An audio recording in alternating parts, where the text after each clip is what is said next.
तो मूवी की शुरुआत में हमें एक बहुत बड़े घर को दिखाया जाता है और इसी घर के बाहर हम एक बूढ़ी महिला को देखते हैं जो कि एक लड़की को घसीटकर घर के अंदर ले जा रही थी और वो लड़की असल में बेहोश थी। खैर वहीं घर के बाहर कार के ऊपर हम एक लाश को भी देख पाते हैं जो कि किसी लेडी की थी। अब पता नहीं क्यों लेकिन वो बूढ़ी महिला बहुत नाराज हो जाती है और रोने लगती है कि तभी वो बेहोश लड़की वापस से होश में आ गई थी। तो वो बूढ़ी महिला उस लड़की को पकड़कर उसका सर दरवाजे के ग्लास में देकर मार देती है। खैर अब तभी हम अरिनी नाम की एक लड़की को देखते हैं जो कि काफी रो रही थी। तभी वहाँ पर उसका हस्बैंड हेंद्रा आ जाता है और वो अरिनी से पूछने लगता है कि उसने अपने बॉयफ्रेंड को कहाँ पर छुपा कर रखा है। और तभी अचानक से वहाँ से कोई भागता है और जब हेंद्रा उसके पीछे जाता है तो हमको पता चलता है कि ये सब असल में हेंद्रा के हेलुसिनेशंस थे, क्योंकि बात ये थी कि हेंद्रा को असल में स्किज़ोफ्रेनिया था और इसी वजह से अरिनी बहुत ही ज्यादा दुखी है और उसे इस बात की चिंता भी थी कि उनके बेटे इयन को हेंद्रा से खतरा हो सकता है। अब सीन 2 साल आगे बढ़ता है जहाँ पर हम अरिनी को देखते हैं जिसने अब प्रम नाम के लड़के से शादी कर ली थी और अरिनी जो थी वो प्रम और इयन के साथ अपने नए घर में जा रही थी क्योंकि प्रम का ट्रांसफर हो गया था। खैर अब ये जिस घर के अंदर शिफ्ट हो रहे थे वो असल में मूवी की शुरुआत वाला ही घर था, लेकिन अब उसकी हालत काफी खराब थी। अरिनी पूरा घर अच्छे से देखती है और अंदर उस घर के पुराने ओनर्स की एक बड़ी सी फोटो भी लगी हुई थी। अब ये दोनों इस घर के बारे में बात कर ही रहे थे कि तभी वहाँ पर उस घर की केयर टेकर श्री आ जाती है। श्री वही बूढ़ी महिला है जिसको हमने मूवी की शुरुआत में देखा। अब श्री अरिनी का सामान लेकर अंदर जाने लगती है और वो अरिनी को बताती है कि वो पिछले 35 साल से उस घर को संभाल रही है और उस घर के मालिक वहाँ पर नहीं रहते, तो वही उस घर को संभाल रही है। फिर तभी हम देखते हैं कि वहाँ पड़ोसियों के बच्चे आ गए थे खेलने के लिए और उन्हीं में से एक लुलुक नाम का लड़का होता है जो कि इयन के साथ खेलने लगता है। उससे काफी अच्छी दोस्ती हो जाती है। मीनवाइल अरिनी काफी खुश थी और वो प्रम को किस करने लगती है, लेकिन प्रम पीछे हट जाता है क्योंकि उसके पास अरिनी के लिए एक सरप्राइज था और वो अरिनी को अपने साथ एक रूम में लेकर जाता है जहाँ पर एक स्विंग मशीन पड़ी हुई थी, यानी कि सिलाई मशीन। और अरिनी इससे बहुत खुश हो जाती है क्योंकि वो पहले एक फैशन डिजाइनिंग का काम करती थी और अब वो अपना काम कंटिन्यू कर सकती थी। फिर हम लुलुक और इयन को देखते हैं जो कि हाइड एंड सीक खेलने लगते हैं और इयन जाकर किचन के साथ वाले रूम में छिप जाता है। वहाँ पर उसको एक हैंडल दिखता है और जैसे ही वो हैंडल को खींचता है तो वो नीचे गिर पड़ता है क्योंकि नीचे एक सीक्रेट रूम था जहाँ पर बहुत सारी पुरानी चीजें पड़ी हुई थी। वहीं एक बहुत बड़ा मिरर भी था कि तभी अचानक से उस मिरर में से किसी के दस्तक देने की आवाज आने लगती है और ये देखकर तो इयन बहुत ज्यादा डर गया था।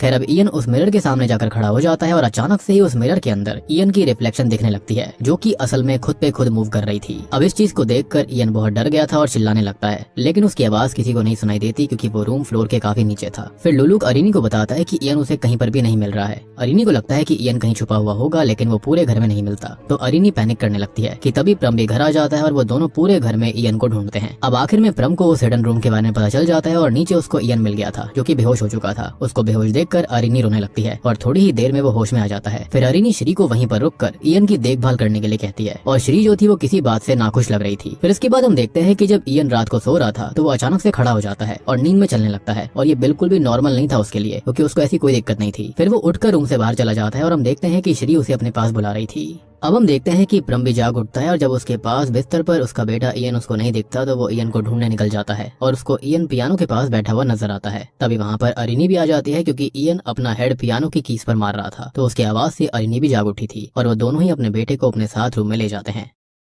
फिर अगली सुबह हम देखते हैं कि जो प्रम होता है वो काम पर जाने के लिए तैयार हो रहा था और अरिनी इयन के लिए खाना बना रही होती है, यानी कि ब्रेकफास्ट बना रही होती है कि तभी वहाँ पर श्री आती है और कहती है कि वर्कर्स आ गए हैं। और जब अरिनी काम कर रही थी तो वो अपने सामने उसी मिरर को देखती है जिसमें अरिनी की रिफ्लेक्शन बहुत भयानक लग रही थी। खैर अगले ही पल वो नॉर्मल हो जाती है और तभी वहाँ पर वर्कर्स आते हैं और जब अरिनी अपना काम कर रही थी तो वर्कर्स उस मिरर को अरिनी के रूम में रख देते हैं। हालांकि अरिनी को वो मिरर घर के अंदर चाहिए ही नहीं था, लेकिन श्री कहती है कि वो मिरर बिल्कुल ठीक है, नॉर्मल है और उसे बाहर फेंकना शर्म की बात होगी। फिर इसके बाद प्रम काम पर निकल जाता है और अरिनी अपना काम करने लगती है कि तभी कोई घर की डोरबेल रिंग करता है और बाहर हेंद्रा था जो कि इयन से मिलने आया था और वो इयन को अपने साथ स्विमिंग के लिए लेकर जाना चाहता था और अरिनी के बहुत मना करने के बावजूद भी हेंद्रा नहीं मानता, तो अरिनी इयन को हेंद्रा के साथ जाने देती है, लेकिन वो इयन को जल्दी घर छोड़ने के लिए कह रही थी। यानी कि बेशक से हेंद्रा और अरिनी अलग हो गए थे लेकिन इयन से ये अभी भी जुड़े हुए थे, यानी कि हेंद्रा अपने बेटे से मिलने आता रहता होगा। एनीवेज इसके बाद में हेंद्रा इयन को अपने साथ ले जाता है, लेकिन जब हेंद्रा इयन को लेकर घर वापस नहीं आता तो अरिनी पैनिक करने लगती है। वो प्रम को सारी बात बताती है और प्रम भी घर आ जाता है। अब असल में बाहर बहुत तेज बारिश हो रही थी और ऊपर से रात भी काफी हो गई थी, लेकिन तभी होता यह है कि प्रम के आने के कुछ ही समय के बाद में हेंद्रा जो होता है वो इयन को लेकर वहाँ पर आ गया था और ये कहने लगता है कि वो बारिश से बचने के लिए रास्ते में रुक गए थे। फिर अरिनी हेंद्रा पर गुस्सा करने लगती है और वो हेंद्रा को वहाँ से जाने के लिए कहती है और प्रम भी हेंद्रा को वहाँ से जाने के लिए बोल रहा था, जिसके चलते वो वहाँ से चला जाता है। फिर रात को अरिनी को एक सपना आता है जिसके अंदर वो एक पहाड़ी की चोटी पर थी और वो मिरर भी वहीं पर मौजूद था जिसमें अरिनी की जगह कोई और ही लड़की दिख रही थी और जब अरिनी मिरर के पास जाती है तो वो लड़की अरिनी को पकड़ लेती है और इससे वो जाग उठती है। फिर वो बाथरूम में जाती है और मुंह धोती है कि तभी बाथरूम का बल्ब टूट जाता है और अरिनी को इयन के भागने की आवाज आती है। अरिनी इयन के पीछे जाती है और उसके पैर में वो टूटा हुआ बल्ब लग गया था। खैर जब वो इयन के पीछे जाती है तो वो देखती है कि इयन मिरर में ट्रैप्ड हो रखा था। अरिनी चिल्लाने लगती है और वो एक ऑब्जेक्ट उठाकर उस मिरर पर फेंक देती है, लेकिन मिरर को शॉकिंगली कुछ नहीं होता और इयन भी मिरर के अंदर ही था। अब अरिनी वहीं पर बैठकर रोने लगती है और अचानक से वो मिरर अरिनी के ऊपर आकर गिर पड़ता है और अरिनी अब फिर से जाग उठती है, क्योंकि ये भी एक नाइटमेयर था, यानी कि सपने के अंदर सपना, जो कि बहुत ही खतरनाक लूप होता है। मतलब इसके अंदर इंसान को बिल्कुल ही पता नहीं चलता कि रियलिटी क्या है और फेक वर्ल्ड क्या है। एनीवेज अब वो ये देखती है कि इयन फिर से बिस्तर पर नहीं था, तो वो जाकर चेक करती है। इयन असल में श्री के पास था और वो इयन को सुला रही थी। श्री अरिनी से कहती है कि इयन नींद में चल रहा था। फिर अरिनी इयन को अपने साथ ले जाती है। अब अगले दिन अरिनी अपनी बहन नीना से वीडियो कॉल पर बात कर रही थी कि तभी वहाँ पर प्रम आता है और प्रम अरिनी से कहता है कि उन्हें वहाँ से जाना होगा। और क्योंकि वो मिरर ऐसे रखा गया था कि उसमें डोर वाली साइड की रिफ्लेक्शन दिख रही थी, तो अरिनी मिरर में देखकर ही प्रम से बात कर रही थी। लेकिन तभी अरिनी की बहन नीना शॉकिंगली ये कहती है कि मिरर में तो किसी की भी रिफ्लेक्शन नहीं है, तो वो बात किससे कर रही है। और ये सुनकर अरिनी बहुत डर जाती है और जाकर चेक करती है तो वाकई में वहाँ पर कोई नहीं था और वो फिर से पैनिक करने लगती है और अचानक से वीडियो कॉल भी कट हो जाता है। फिर प्रम आकर वहाँ पर अरिनी को शांत करता है। अब यहाँ से सीन शिफ्ट होता है और अरिनी उस मिरर को चेक कर रही थी। वो उस मिरर के ऊपर एक सिंबल को नोटिस करती है कि तभी अरिनी को प्रम का कॉल आता है और अरिनी को पता चलता है कि इयन को अरिनी लेकर जाने वाली थी, लेकिन इयन स्कूल में नहीं था। तो वो चेक करने जाती है तो उसे इयन श्री के घर पर मिलता है, जो कि लुलू के साथ खेल रहा था। अब इस बात पर अरिनी श्री के ऊपर काफी गुस्सा करती है कि वो बिना बताए इयन को कहीं पर भी लेकर ना जाए। तो श्री कहती है कि ठीक है, वो आगे से इस बात का ध्यान रखेगी। फिर श्री अरिनी को चाय के लिए बुलाती है और उसको पता चलता है कि जिस घर में वो रह रहे हैं उसके ओनर्स मारे गए थे और वो घर उनके रिलेटिव्स को दे दिया गया था, लेकिन वो खुद यहाँ पर नहीं रहते। तो अब वो अकेली उस घर को संभालती है। नहीं तो पहले उसका हस्बैंड उसके साथ ही घर को संभाला करता था, लेकिन कुछ साल पहले वो भी खत्म हो गया।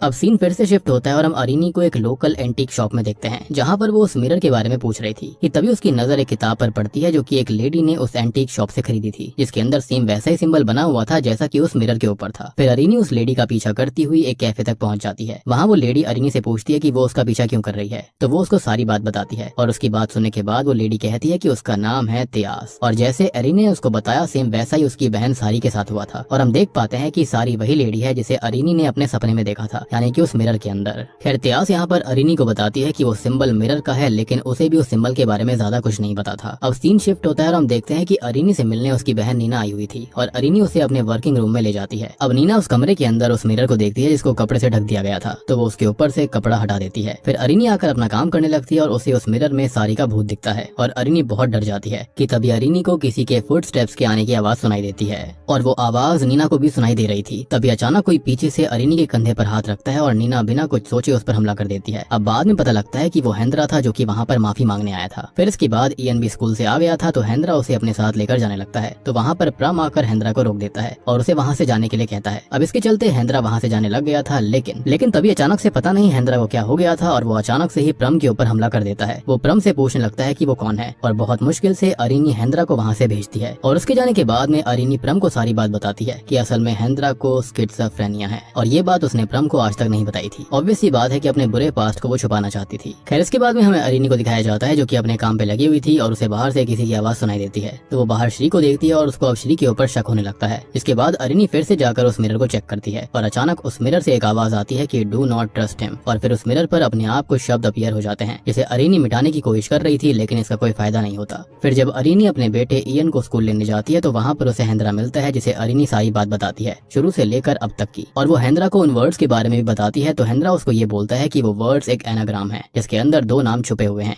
एक नाम था सुकमा और दूसरा नाम था वीरा, और इस मूवी का नाम भी सुकमा ही है। फिर इसके बाद में अरिनी त्यास से मिलने जाती है और उसको पता चलता है कि त्यास की बहन और माँ 2 साल पहले उसी घर में रह रहे थे, जिस घर में अब अरिनी रह रही है। वो बताती है कि पहले तो सब कुछ ठीक था, लेकिन जब उन्होंने उस मिरर को बाहर निकाला तो अजीब सी चीजें होने लगी। और क्योंकि त्यास को अब्रॉड पढ़ाई करने जाना था, तो वो उस घर में कुछ ही दिन रह पाई थी। और फिर उसको पता लगा कि उसकी बहन सारी और उसकी माँ उस घर के अंदर बहुत ही अजीब तरह से खत्म हो गए थे। अब जब त्यास अरिनी को अपनी बहन की पिक्चर दिखाती है, तो अरिनी ये बोलती है कि उसकी बहन की स्पिरिट को तो उसने उस घर के अंदर देखा है। अब यहाँ त्यास अरिनी को एक बात और बताती है कि उसकी बहन का एक फियोंसे था, जिसके बारे में उसे कभी भी पता नहीं चला कि वो कहाँ गया। तो अरिनी उससे उसकी बहन के फियोंसे की पिक्चर मांगती है। तो त्यास कहती है कि उसे वो ढूंढनी पड़ेगी और वो अरिनी को पिक्चर ढूंढकर जरूर देगी। फिर अरिनी त्यास से वो किताब लेती है, जिसके बाद में अरिनी सीधे श्री के घर जाती है और वो उसके घर की तलाशी लेने लगती है। और वहाँ पर उसे एक ड्रॉर के अंदर एक ओल्ड कपल की फोटो मिलती है और एक किताब किताब का पन्ना भी मिलता है जिस पर एक प्रेयर लिखी हुई थी जो कि बॉडी ट्रांसफर रिचुअल के लिए थी। और उस प्रेयर के हिसाब से अगर कोई भी इंसान फुल मून की नाइट को उस शीशे का दरवाजा खोलकर अपने खून को उस व्यक्ति को पिलाएगा जिसकी बॉडी में उसे अपनी सोल ट्रांसफर करनी है और फिर उस व्यक्ति को एक डैगर से खत्म कर देगा, तो ऐसे उसे हमेशा के लिए ही जवान रहने का एक गिफ्ट मिलेगा।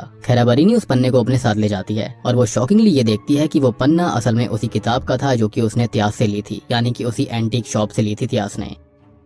खैर अब इसके बाद में अरीनी श्री को अपने साथ डिनर करने के लिए कहती है और वो बातों ही बातों में ये पूछ लेती है कि सारी कैसी लड़की थी। तो श्री बताती है कि उसे अपने हर किराएदार की पसंद नापसंद और नेचर के बारे में पता है, लेकिन जब सारी और उसकी माँ वहाँ रहने आए थे तब वो वहाँ पर नहीं थी। तो अरीनी ये पूछती है कि अगर वो वहाँ पर नहीं थी तो श्री की जगह वहाँ पर कौन था, और अचानक से ही अरीनी को खांसी आने लगती है। खैर अब श्री उठकर वहाँ से जाने लगती है और ये कहती है कि जो उसकी जगह सारी और उसकी माँ का ध्यान रख रही थी वो थी सुकमा। फिर वो वहाँ से निकल जाती है। अब अगले दिन अरीनी ये सारी बात प्रम को बताती है, लेकिन प्रम कहता है कि श्री बहुत ही ज्यादा बूढ़ी है और इसलिए वो कुछ भी बोल रही होगी, तो अरीनी को इन सब बातों पर इतना ध्यान नहीं देना चाहिए। और फिर प्रम काम पर चला जाता है। अब प्रम के जाने के बाद में फिर अरीनी के पास श्री आती है और वो अरीनी से कहती है कि वो उसके साथ उसके घर चले तो वो अरीनी को सारा सच बताएगी। फिर वो उसके साथ श्री के घर चली जाती है और श्री ने दरवाजा लॉक करके चाबी टांग दी थी। अब असल में अरीनी ने इस चीज को देख लिया था तो वो बाथरूम का बहाना लगाकर उन चाबियों को उठा लेती है। फिर श्री उसको सारी बात बताती है कि सारी उसकी रिक्वायरमेंट्स पर खरी नहीं उतर पाई तो उसे सारी को खत्म करना पड़ा, और साथ ही साथ में उसकी माँ को भी। अरीनी को बॉडी ट्रांसफर के बारे में सब पता था और श्री की बातों से उसे यही पता चल गया था कि श्री सारी की बॉडी में अपनी सोल ट्रांसफर करना चाहती थी, लेकिन क्योंकि फुल मून खत्म हो गया था तो ट्रांसफर का समय भी खत्म हो गया और गुस्से में आकर श्री ने सारी को खत्म कर दिया। अब यहाँ पर श्री अरीनी को बताती है कि उसको पता है कि उसने ही वो पन्ना चुराया है, लेकिन श्री को वो पूरी प्रेयर याद थी और अब वो अरीनी की बॉडी में अपनी सोल को ट्रांसफर करेगी। ये बात सुनकर अरीनी वहाँ से भागने की कोशिश करती है, लेकिन श्री अरीनी का हाथ दरवाजे में दबा देती है, लेकिन वो किसी तरह से बचकर वहाँ से भाग जाती है और रास्ते में उसको प्रम मिलता है और वो प्रम के साथ कार में बैठकर घर चली जाती है। अब घर पहुंचकर वो प्रम को वहाँ से चलने के लिए कहती है और फिर वो इयन को ढूंढने लगती है और इतने में ही घर के बाहर श्री आ गई थी। अब अरीनी के बहुत रोकने के बावजूद भी प्रम दरवाजा खोल देता है और वो अरीनी के सामने ही श्री को किस करने लगता है, जो कि बहुत ही बड़ा टर्निंग पॉइंट था। ये देखकर तो अरीनी को कुछ भी समझ में नहीं आता कि आखिरकार ये हो क्या रहा था, क्योंकि उसने यहाँ पर अरीनी को किस करने से मना करा था, लेकिन बूढ़ी श्री को किस कर रहा था कि तभी प्रम अरीनी को बेहोश कर देता है और तब हम एक फ्लैशबैक देखते हैं। तो दोस्तों अब यहाँ पर खुलते हैं इस मूवी के असली पत्ते। तो असल में श्री यहाँ पर कोई और नहीं बल्कि सुकमा खुद है। जी हाँ, और प्रम का असली नाम है वीरा और उस मिरर के ऊपर इन दोनों का ही नाम आया था। ये दोनों असल में हस्बैंड वाइफ हैं, यानी कि जो सुकमा थी वो खुद को सारी के अंदर डालना चाहती थी लेकिन ऐसा हो नहीं पाया था, लेकिन प्रम ने ऐसा कर दिया था। बेसिकली वीरा ने अपने आप को प्रम के अंदर ट्रांसफर कर दिया, अपनी सोल को, और फिर एक जवान शरीर के अंदर आ गया, लेकिन सुकमा इस चीज में फेल हो गई थी और अब वो फेल होना नहीं चाहती। खैर फिर अब अरीनी को होश आता है और वो खुद को बंधा पाती है। वो मिरर के सामने वीरा और सुकमा को डांस करते देख रही थी और मिरर के अंदर उन दोनों का असली रूप भी दिख रहा होता है। अब वीरा जो था वो अरीनी को सारी बात बताता है कि उस दिन हेंद्रा ने वीरा के ऊपर हमला इसलिए किया था क्योंकि उसने उसका असली रूप मिरर में देख लिया था, लेकिन ऑब्वियस सी बात है हेलुसिनेशंस के चक्कर में यहाँ पर अरीनी ने उसकी बात पर भरोसा नहीं किया। फिर वो सारी बात बोलता है कि ये सब तब शुरू हुआ था जब उसे और सुकमा का वो मिरर और किताब मिली थी और सबसे पहले उन्होंने उस घर के ओनर्स की बॉडीज में अपनी सोल्स को ट्रांसफर कर लिया और जब उनकी बॉडीज भी एज करने लगी तो उन दोनों को किसी और जवान शरीरों की जरूरत थी, यानी कि किसी और की बॉडी में ट्रांसफर होना था। और वीरा ने तो प्रम की बॉडी में अपनी सोल ट्रांसफर कर ली, लेकिन सुकमा सारी की बॉडी में ट्रांसफर नहीं हो पाई। ऑब्वियस सी बात है कि फुल मून वाली नाइट कंप्लीट हो गई थी जिसके चलते ऐसा नहीं हो पाया। खैर अब इसके बाद में वीरा इयन को ढूंढने लगता है, लेकिन उसे इयन कहीं नहीं मिलता क्योंकि इयन एक क्लोजेट के ऊपर छिपा हुआ था। लेकिन तभी इयन का फोन बजने लगता है और वीरा वहाँ पर आ जाता है, लेकिन इससे पहले उसे इयन का पता चलता सुकमा उसे आवाज मारकर बुला लेती है और वो वहाँ से चला जाता है। अब वीरा के जाने के बाद फिर इयन हेंद्रा को कॉल करके वहाँ बुलाता है और हेंद्रा जल्दी से वहाँ पर आ गया था। हेंद्रा उस किताब को देखता है और उसको सब पता चल गया था। वो इयन को वहीं पर रुकने के लिए बोलकर खुद उस मिरर के अंदर चला जाता है और असल में उस मिरर के अंदर एक गुफा थी। खैर वहाँ पर उन सभी लोगों की स्पिरिट्स मौजूद थी जिनकी भी बॉडीज में वीरा और सुकमा ने अपनी सोल्स को ट्रांसफर किया था। अब हेंद्रा वहाँ पर देखता है कि सुकमा ने सोल ट्रांसफर का रिचुअल शुरू कर दिया है और तभी वहाँ पर इयन भी आ जाता है। वीरा इयन को पकड़ने के लिए जाता है, लेकिन हेंद्रा वीरा के ऊपर हमला कर देता है, लेकिन सुकमा ने रिचुअल ऑलमोस्ट कंप्लीट कर लिया था। लेकिन तभी इयन एक स्लिंग शॉट की हेल्प से सुकमा पर हमला करता है और हेंद्रा जल्दी से जाकर अरीनी को फ्री कर देता है और तभी वो अरीनी और इयन को वहाँ से जल्दी से बाहर निकलने के लिए बोलने लगता है। फिर अरीनी इयन को लेकर वहाँ से बाहर भागने लगती है और रास्ते में उसे उस मिरर के अंदर ट्रैप हुई स्पिरिट भी दिखती हैं और उनसे डरकर अरीनी नीचे गिर गई थी कि तभी सुकमा आकर इयन के ऊपर हमला करने लगती है और वो इयन को अपने डैगर से मारने ही वाली होती है कि तभी वहाँ पर हेंद्रा आ जाता है और वो सुकमा को रोक लेता है, लेकिन सुकमा ने हेंद्रा की थाई के अंदर वो डैगर स्टैब कर दिया था और तभी हेंद्रा जो होता है वो अरीनी को इयन को वहाँ से लेकर निकल जाने के लिए कहता है और अरीनी इयन को लेकर उस मिरर से बाहर आ जाती है। अब अरीनी समझ गई थी कि इयन को हेंद्रा से कभी खतरा था ही नहीं और वो बहुत दुखी हो जाती है कि उसने गलत फैसला लिया, यानी कि प्रम के साथ आकर, और प्रम ने उसको फंसाया था। एंड ऑब्वियस ही बात है फंसाया किस लिए था, सुकमा सुकमा के लिए। खैर हेंद्रा के साथ बिताए गए पल उसको याद आने लगते हैं और तभी फुल मून खत्म होने से पहले हेंद्रा अचानक मिरर से बाहर आकर गिरता है क्योंकि वो बच गया था और हेंद्रा को जिंदा देखकर अरिनी बहुत ही ज्यादा खुश होती है।